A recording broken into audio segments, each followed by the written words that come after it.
प्रधानमंत्री का ये कहना कि आप वोट डालते समय एक देवता का नाम लीजिए जो एक धर्म का मानने वाला है, यानी घोर संविधान विरोधी बातें। एकमात्र नेता प्रधानमंत्री, वो कभी हराए नहीं जा सकते, लगातार हार रहे हैं और कर्नाटक ने इस पर एक और मुहर लगाई है।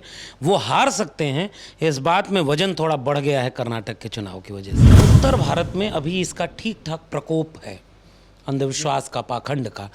कई तरह के बाबाओं को काम पर लगा दिया गया है और कथा वाचन करते करते आखिरी में बोल कर क्या जाते हैं, भारत का संविधान बदलना है, हिंदू राष्ट्र बनाना है। जो भी भारत के संविधान के खिलाफ होगा उसे, इस देश से मोहब्बत करने वाले हर व्यक्ति को उसके खिलाफ खड़ा होना चाहिए। और आज भी बिहार के लोगों का अब ये इम्तिहान है।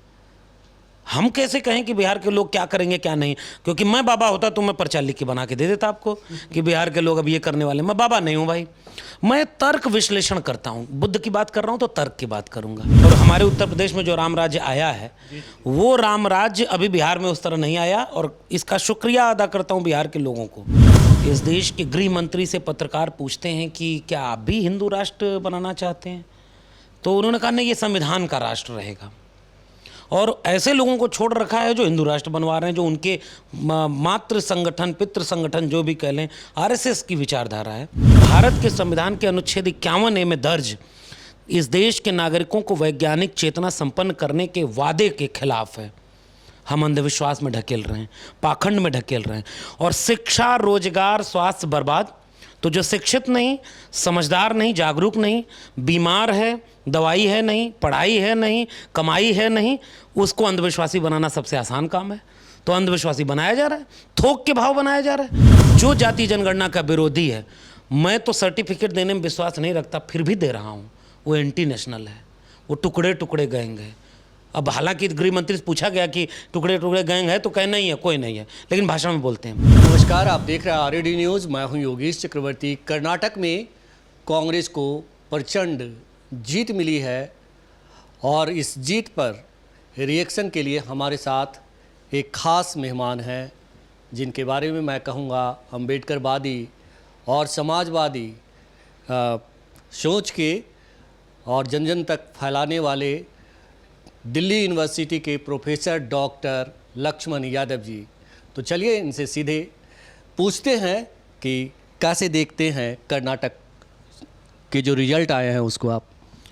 शुक्रिया योगेश जी। और कर्नाटक का आज का चुनाव परिणाम 2-3 अर्थों में बहुत महत्वपूर्ण है। पहला ये कि दक्षिण भारत का एकमात्र राज्य कर्नाटक था जहां भारतीय जनता पार्टी ने सांप्रदायिक राजनीति, जो उनका अपना एक एजेंडा है, आरएसएस का एजेंडा है, उसके लिहाज से बहुत उस ज़मीन में खाद पानी डाला था, बहुत कोशिश की। पिछली बार भी ऐसा हुआ था, लेकिन सरकार किस तरह से बना ली गई वो भी एक काम था। और उसके बाद लगातार इस बात की कोशिश की गई कि वहाँ सांप्रदायिक राजनीति, सांप्रदायिक ध्रुवीकरण की राजनीति की जाए, जिसकी बानगी इस बार के चुनाव प्रचार में भी दिखी कि बजरंग बली के नाम पर वोट मांगा गया।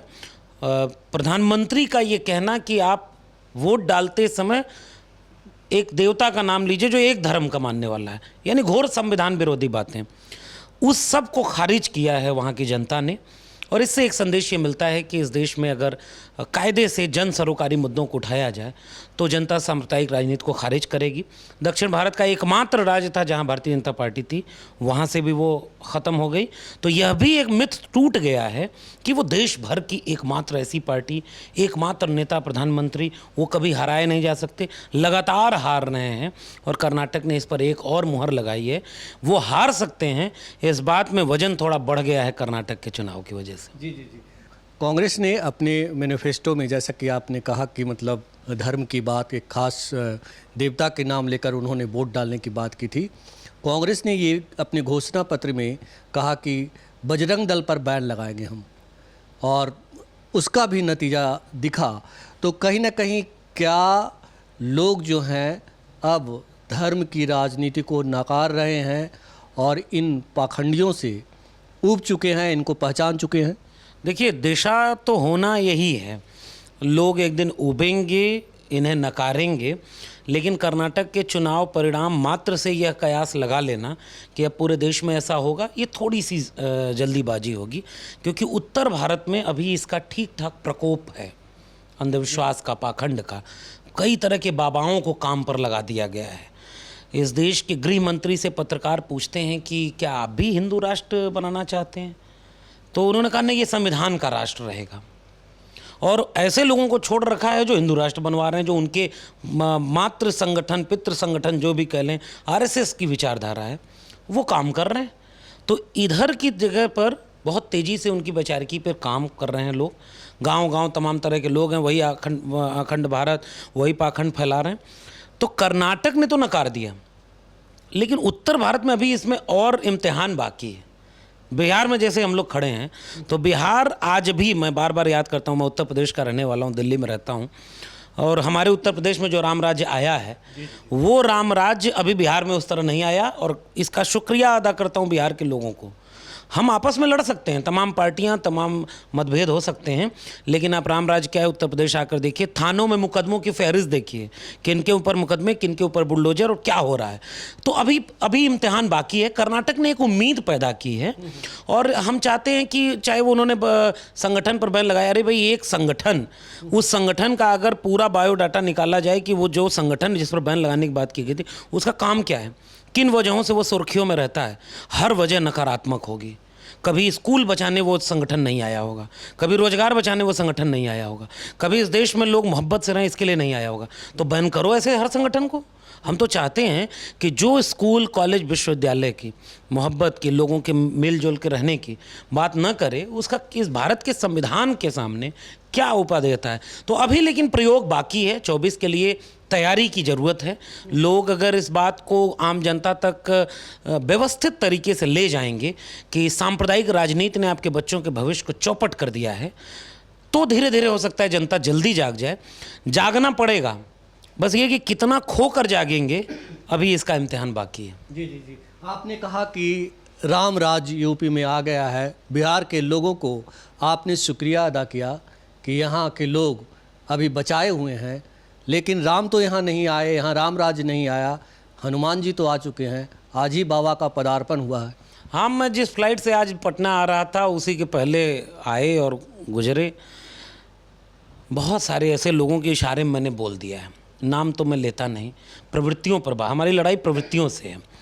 ये सारे वो लोग हैं जिनको इस देश में हीरो बनाया जा रहा है, क्योंकि वो किसी के एजेंडे को सूट कर रहे हैं। ये धर्म का प्रचार कर रहे हैं, और भारत का संविधान हर नागरिक को आस्था, विश्वास, धर्म, अभिव्यक्ति की स्वतंत्रता की आज़ादी देता है, मूल अधिकार देता है। तो आपको फ़ायदा किसका मिल रहा है? भारत के संविधान का। और कथा वाचन करते करते आखिरी में बोल कर क्या जाते हैं? भारत का संविधान बदलना है, हिंदू राष्ट्र बनाना है। जो भी भारत के संविधान के खिलाफ होगा, उसे इस देश से मोहब्बत करने वाले हर व्यक्ति को उसके खिलाफ खड़ा होना चाहिए। इन बाबाओं से पूछा जाए कि किस तर्क से आप इसे हिंदू राष्ट्र बनाने की कोशिश करते हैं। बाबा साहब डॉक्टर अंबेडकर ने अपनी पुस्तक पाकिस्तान और द पार्टीशन ऑफ इंडिया साफ एक चेतावनी दी थी कि अगर हिंदू राष्ट्र हकीकत बनता है तो इस देश के लिए सबसे बड़ा अभिशाप होगा। किसी भी कीमत पर इसे हिंदू राष्ट्र बनने से रोका जाना चाहिए। यानी हमारे वैचारिक पुरखे को इस बात का संदेह था कि आने वाले वक्त में ऐसे लोग आएंगे जो इस देश को एक धार्मिक सांप्रदायिक दिशा में ले जाएंगे। और आज सामने दिख रहा है, इस देश से मोहब्बत करने वाले हर व्यक्ति को संविधान की प्रतियां जलाई गईं, तो उसका विरोध इस देश में संविधान को मानने वाले हर नागरिक ने क्यों नहीं किया? बाबा साहब अंबेडकर एकमात्र ऐसे नायक हैं जिनकी जयंतियों पर संविधान की प्रतियां बिकती हैं, लोग दिल में लगा कर ले जाते हैं। तो क्या बाबा साहब के मानने वालों का ही संविधान है? ये तो उनका भी संविधान है जो दिल में मनुस्मृति रखते हैं। इसलिए मैं इस तरह के पाखंड, अंधविश्वास फैलाने वाले एक बड़े साजिश को देख रहा हूं, जो इस देश में भारत के संविधान के अनुच्छेद 51A में दर्ज इस देश के नागरिकों को वैज्ञानिक चेतना संपन्न करने के वादे के खिलाफ है। हम अंधविश्वास में ढकेल रहे हैं, पाखंड में ढकेल रहे हैं, और शिक्षा, रोजगार, स्वास्थ्य बर्बाद। तो जो शिक्षित नहीं, समझदार नहीं, जागरूक नहीं, बीमार है, दवाई है नहीं, पढ़ाई है नहीं, कमाई है नहीं, उसको अंधविश्वासी बनाना सबसे आसान काम है। तो अंधविश्वासी बनाया जा रहा है, थोक के भाव बनाया जा रहा है। आपके बच्चों की शिक्षा पर टीवी डिबेट नहीं होगी। आपके स्कूल कॉलेज विश्वविद्यालय में, दिल्ली विश्वविद्यालय में पढ़ाता हूँ, 40% सिलेबस ऑनलाइन मोड में हो गया, ठेके पर प्रोफेसर रखे जा रहे हैं, रिजर्वेशन खत्म हो गया। SC ST OBC माइनॉरिटी 90% आबादी है इस देश की, जाति जनगणना नहीं होगी। और लेकिन सुप्रीम कोर्ट का जज, वकील, प्रोफेसर, इंजीनियर, डॉक्टर कौन है, इसकी गिनती नहीं होगी। और रोज टीवी पर बैठ कर पाखंड दिखाया जा रहा है कि वो किस्मत बता रहे हैं। अरे वो किस्मत बता रहे हैं तो ये बताओ कि काला धन वापस कब आएगा, 2 करोड़ रोजगार कैसे मिलेगा। टीवी वाले पत्रकार कभी क्यों नहीं ये कथावाचकों से पूछते हैं, चीन हमला करने जा रहा तो पहले बता दो। ये सारा चीज़, देश बर्बाद हो रहा है और आप अंधविश्वासी बना रहे हैं पूरे देश को। इसलिए मैं इसका विरोध करता हूं। हम संविधान को मानने वाले लोग हैं और हम चाहते हैं कि इस देश में सबको सबका हक मिले, शिक्षा मिले, रोजगार मिले, सम्मान मिले। इसलिए हम इसकी बात कर रहे हैं। बिल्कुल। हम आपसे ये भी जानना चाहेंगे कि जो बाबा से सवाल किया जाता है कि आप जो यहाँ आए हैं, हिंदू मुस्लिम कहा जाता है कि आप करेंगे, तो बाबा कहते हैं कि हम हिंदू मुस्लिम नहीं, हिंदू हिंदू करेंगे। तो ऐसे बाबाओं को किस तरह का जवाब मिलना चाहिए? देखिए, ये जो कह रहे हैं ना हिंदू हिंदू करेंगे, आज के कार्यक्रम का उनका फुटेज भी चलाइएगा इस इंटरव्यू के साथ। एक पार्टी का नेता सब एयरपोर्ट से बैठ करके वहाँ तक गया है। मैं तो एक फुटेज देखा हूँ जो प्रधानमंत्री का अपमान करने वाला है कि उनकी पार्टी के बिहार के नेताओं ने थाली में आरती रख करके ऐसे प्रधानमंत्री का स्वागत नहीं किया जैसा एक बाबा का किया है। प्रधानमंत्री जी को एक बार बिहार के नेताओं को बैठा के पूछना चाहिए कि हम भी तो बिहार आए थे, हमारा स्वागत ऐसे क्यों नहीं किया। इसका मतलब क्या है, ये बाबा एक पॉलिटिकल पार्टी के एजेंडे पर यहाँ भेजे गए हैं और वो उनके पार्टी के लोगों के लिए वोट मांगेंगे, बस सीधे नहीं, हिंदू के नाम पे मांगेंगे। और वही बात धीरे धीरे कब गृहमंत्री से जुड़ेगी, कब प्रधानमंत्री से जुड़ेगी। कौन कहता था कि कपड़ा देखकर पहचानो, कौन कहता था कि जो है इस देश में सांप्रदायिक नफरत की बात, कौन कह रहा है कि मुसलमान तुम्हारा दुश्मन है। हम उत्तर प्रदेश में क्यों कहते राम राज्य की, माफिया को मिट्टी में मिला देंगे। कौन माफिया है, कौन चोर है, कौन अपराधी, कौन बाहुबली है, इसका व्याख्या होनी चाहिए। उनके खेमे के सारे गुंडे बदमाश। अब मैं ये आपके चैनल पर नहीं कहना चाहता, नहीं तो पता चला इसी बुलडोजर चल जाएगा कि उत्तर प्रदेश के मुख्यमंत्री पर कितने मुकदमे थे, गृहमंत्री तड़ी पार थे। ये बात नहीं बोलूँगा मैं, लेकिन मैं पूछना चाह रहा हूँ कि इन सब के सामने ये जो राजनीति हो रही है, इसको देश के लोगों को समय रहते समझना चाहिए। बिहार को राजनीतिक रूप से उर्वर माना जाता है, कहा जाता है कि यहाँ के बच्चे भी राजनीति जानते हैं और उड़ती हुई चिड़ियाँ के पर में हल्दी लगा देते हैं। ये बताएं कि ये जो पाखंडी बाबा जो कहते हैं हिंदू हिंदू हम करने आए हैं, उनके साथ बीजेपी के तमाम छोटे से बड़े नेता पहली पंक्ति में लाइन लगा के बैठे होते हैं कथा वाचन के लिए, कथा सुनने के लिए। तो क्या बिहार की जनता आपको लगता है कि जवाब देगी या इनके पाखंड में फंस जाएगी? अब देखिए, बिहार के बीजेपी के नेता क्या फ़ोटो उनके साथ है, और मुझे कुछ लोगों ने कुछ दिन पहले वीडियो भेजा कि आसाराम बापू के साथ प्रधानमंत्री की फ़ोटो भी है। अब मैं उस पर और कुछ नहीं बोलूँगा, फ़ोटो कैसे आ रही हैं, बाद में क्या होता है बाबाओं का। बिहार को जब भी मैं याद करता हूँ तो ये तथागत बुद्ध की ज़मीन, त्रिवेणी आंदोलन, त्रिवेणी संघ आंदोलन, जगदेव बाबू की ज़मीन, कर्पूरी ठाकुर की ज़मीन, यहाँ इस समाजवादी आंदोलनों की ज़मीन, इसी ज़मीन पर समाजवादी आंदोलन, मंडल आंदोलन की ज़मीन रही है। और मैं क्यों बधाई दे रहा था बिहार के लोगों को कि बिहार ने बहुत हद तक सांप्रदायिक राजनीति को नकारा है। और आज भी बिहार के लोगों का अब ये इम्तिहान है। हम कैसे कहें कि बिहार के लोग क्या करेंगे क्या नहीं, क्योंकि मैं बाबा होता तो मैं पर्चा लिख के बना के दे देता आपको कि बिहार के लोग अब ये करने वाले। मैं बाबा नहीं हूँ भाई, मैं तर्क विश्लेषण करता हूँ। बुद्ध की बात कर रहा हूँ तो तर्क की बात करूँगा, अम्बेडकर की बात करता हूँ तो तर्क की, विवेक की बात करूँगा। और मेरा तर्क और विवेक ये कहता है कि बिहार के लोगों का इम्तिहान है ये।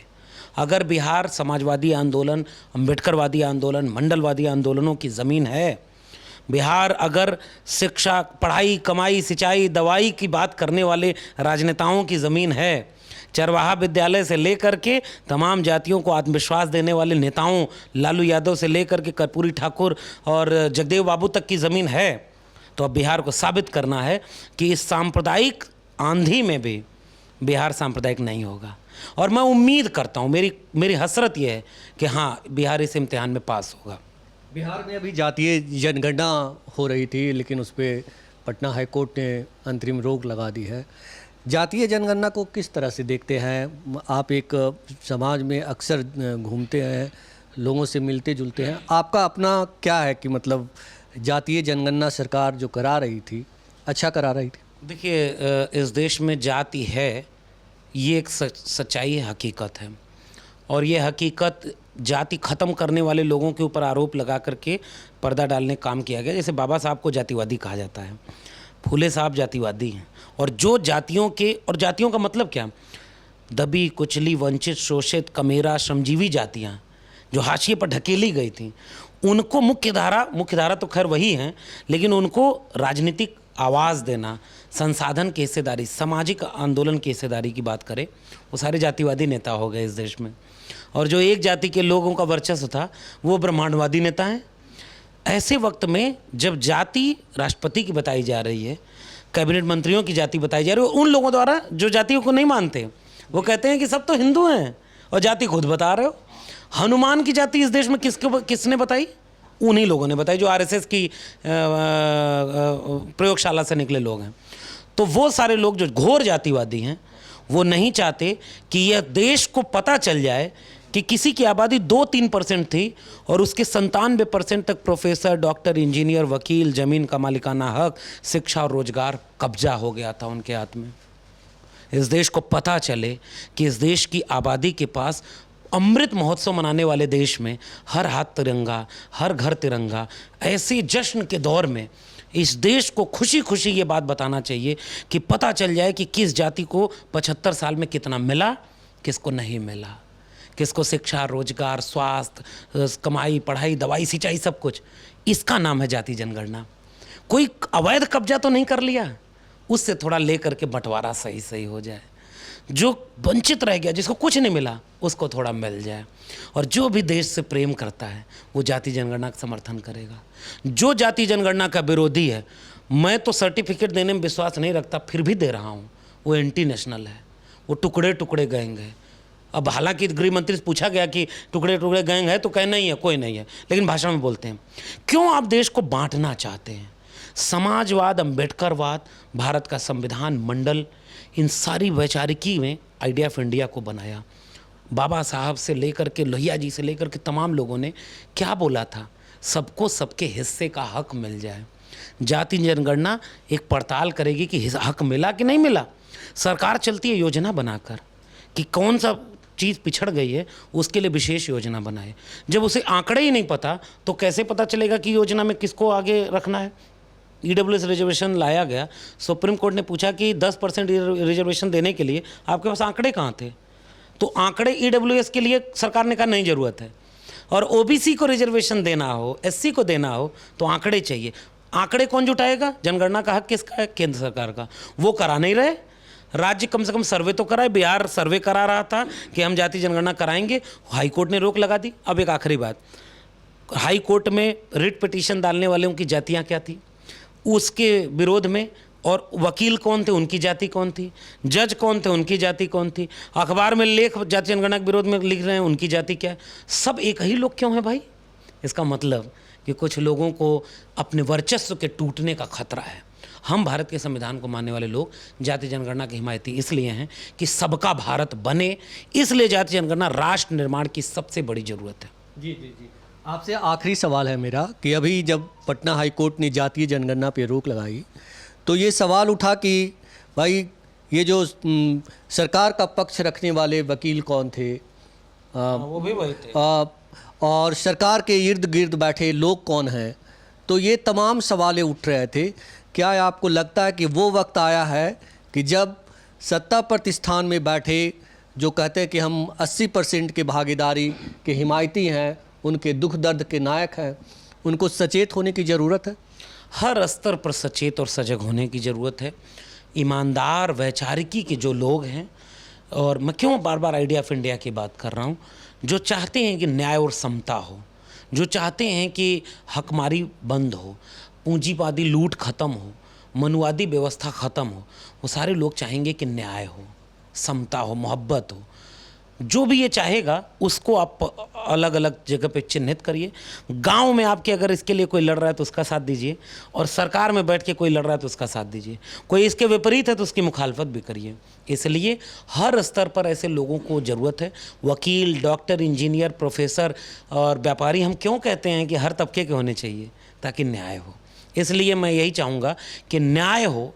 इसके लिए चाहे वकील हो, चाहे सरकार हो, सरकार को और भरोसा कायम करना चाहिए कि हाँ, हम आपके लिए काम कर रहे हैं। जनता को और मजबूत होना चाहिए ताकि सरकार को मजबूर करे कि आप हमारे लिए काम करिए। शुक्रिया। जी जी, थैंक यू। तो ये थे प्रोफेसर डॉक्टर लक्ष्मण यादव, ड्यू यूनिवर्सिटी में प्रोफेसर हैं। तो जैसा कि इन्होंने कहा कि बिहार की जनता पर हमें भरोसा है, क्योंकि ये बुद्ध की, तथागत की धरती है, बाबाओं के पाखंड में नहीं फंसेगी। इसके साथ ही इन्होंने यूपी वाले बाबा के बारे में भी बहुत कुछ बता दिया। आप समझिए इसे। योगेश चक्रवर्ती, RAD न्यूज़, पटना।